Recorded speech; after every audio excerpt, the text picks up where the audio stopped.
ضيفتنا جاءت من فرنسا تحديدا من باريس، حيث عاشت رفقة أسرتها وأتمت دراستها وتخصصت في السياحة.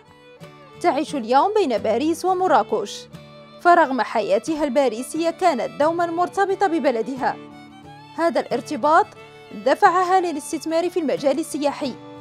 جيما تشجع كل المغربيات وخاصة المغتربات على خوض التجربة والتحلي بالشجاعة للعمل على تحقيق الأهداف وتحويلها إلى مشاريع ناجحة. Bonjour Abdou, ça va? Tu vas bien? Ça va, alhamdoulilah. Ça fait plaisir de te revoir. Pareil, partagé.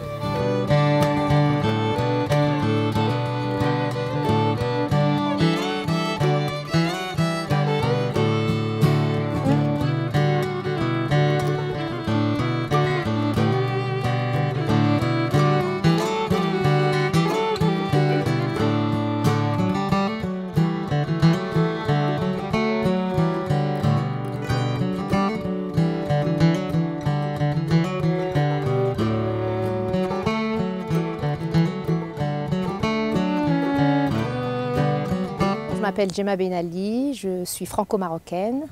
Je suis née et j'ai grandi en région parisienne avec mes frères et sœurs. J'ai fait toutes mes études en France et aujourd'hui je vis entre Paris et Marrakech. Au terme de mes études, j'ai rapidement intégré une agence de voyage qui m'a permis d'acquérir de l'expérience et d'approfondir et d'évoluer dans le domaine du tourisme, en particulier le tourisme de luxe. Tous mes acquis m'ont permis aujourd'hui d'aboutir à la réalisation de mon projet d'ouverture d'agence à Paris et Marrakech. Mon sens du détail et de la perfection me permettent de relever des challenges au quotidien. Chaque demande de client est différente, chaque client est exclusif. Le luxe réside dans l'authenticité et les valeurs qu'il véhicule. Et l'authenticité, la réactivité, le service, l'esprit de l'environnement, l'éthique. Pour moi, c'est ça le luxe.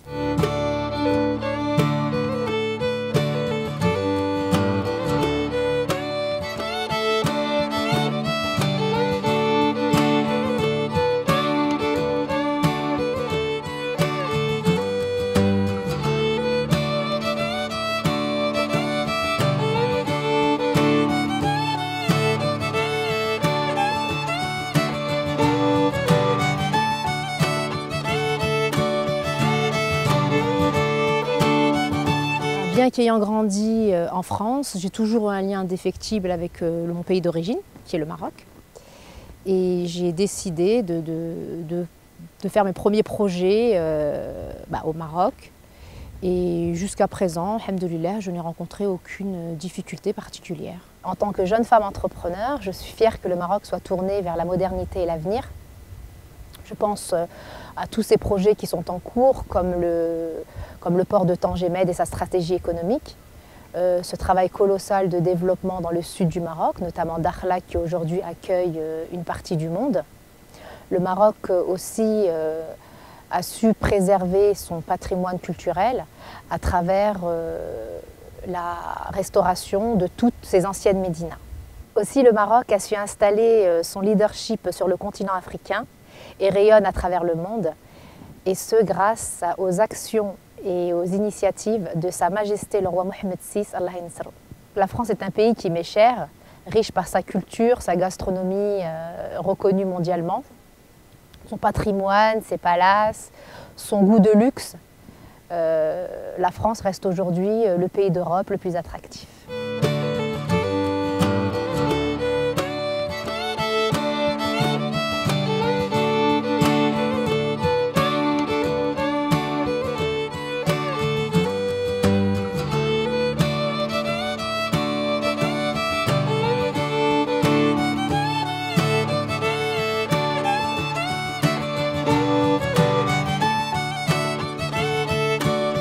Concept de voyage. Tout est fait, c'est du bois, de l'expédition. Oui. Toilette, le lavabo. Toujours dans des matériaux naturels. Exactement. C'est une identité. C'est une photo berbère. Oui. bien sûr, même quand on est allongé sur le lit, la vue. La vue panoramique. En fait, quelle que soit notre position dans la suite, on a l'Atlas enneigé.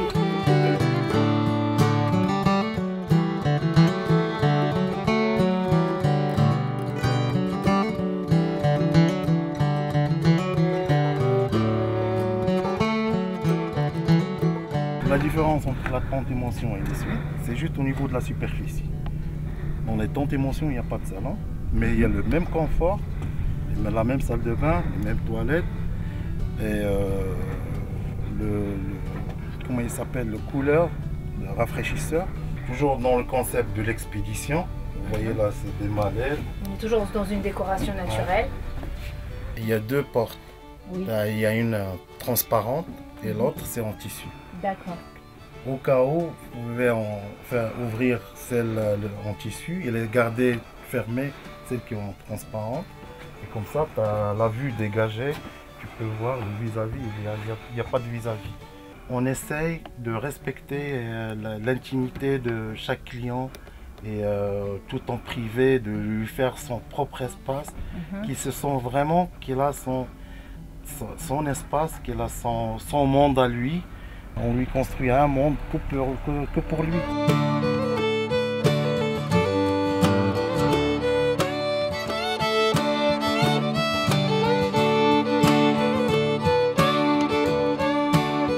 L'une de notre nouveauté, c'est la réception que vous voyez. Oui, c'est vrai qu'elle n'y était pas l'année dernière. Elle n'était pas. Donc, c'est là où on accueille les clients à leur arrivée, on les enregistre. Avec, bien sûr, on leur donne pour se désinfecter et tout.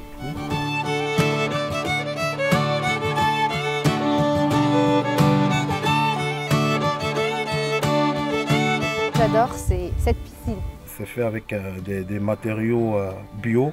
C'est du sable avec de la résine naturelle. Et il y a des petites roches. Vous savez, il y a ce côté chaleureux humain. C'est le genre de piscine que personnellement vous aimeriez à l'avoir chez vous. Oui, ça c'est sûr. Ça crée une sorte de relation corporelle avec la personne. Ça va changer aussi après le Covid, avec la reprise, ça va changer. Les besoins, c'est plus les mêmes. Les expectations du client, ça va changer aussi. Donc ce que le client attend de nous, c'est sûrement sur autre chose. Ah ben c'est sûr. Et, on va changer de manière de travailler de toutes les manières. Exactement. Donc nous, pour arriver à répondre à ces besoins, donc on a essayé de faire tout notre mieux. Et bien sûr, on va pas s'arrêter là. Et ça évoque un sentiment d'une reprise très très prochaine.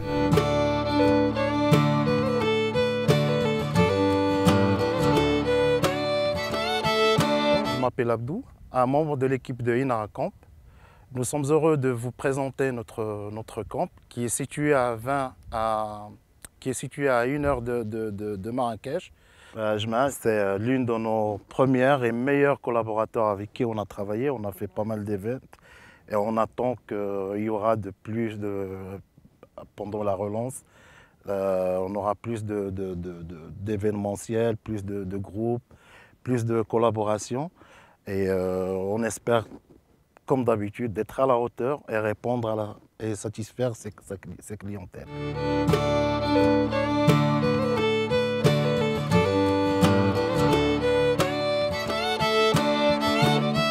Aujourd'hui au Maroc, de grands groupes français sont installés depuis des années et continuent à y investir. Le Maroc séduit par la perspective de ce développement dans le secteur du tourisme de luxe, ce qui attire aujourd'hui de nouveaux grands groupes étrangers. En tant que jeune femme entrepreneure franco-marocaine, le conseil que je dispenserai à travers mon expérience, c'est de ne pas hésiter à se lancer, avoir confiance en soi, se fixer des objectifs et les transformer en action. Qu'est-ce qui me manque du Maroc quand je suis à l'étranger?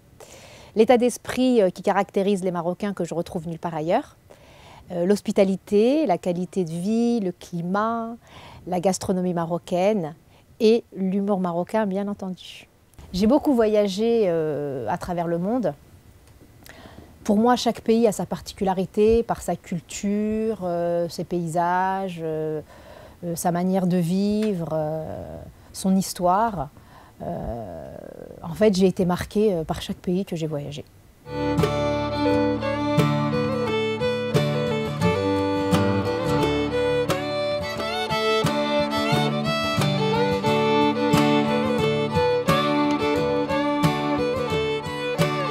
La situation de la Covid-19. Cette crise sanitaire mondiale n'a épargné aucun pays. Le conseil que je peux donner aujourd'hui, c'est de suivre les consignes sanitaires des différents gouvernements et l'OMS. Je conseille à toute personne de ne pas s'isoler, de garder le lien social avec ses proches et il ne faut pas que la distanciation physique prenne le dessus. Il faut rester positif et optimiste. On finira par vaincre cette pandémie, Inch'Allah.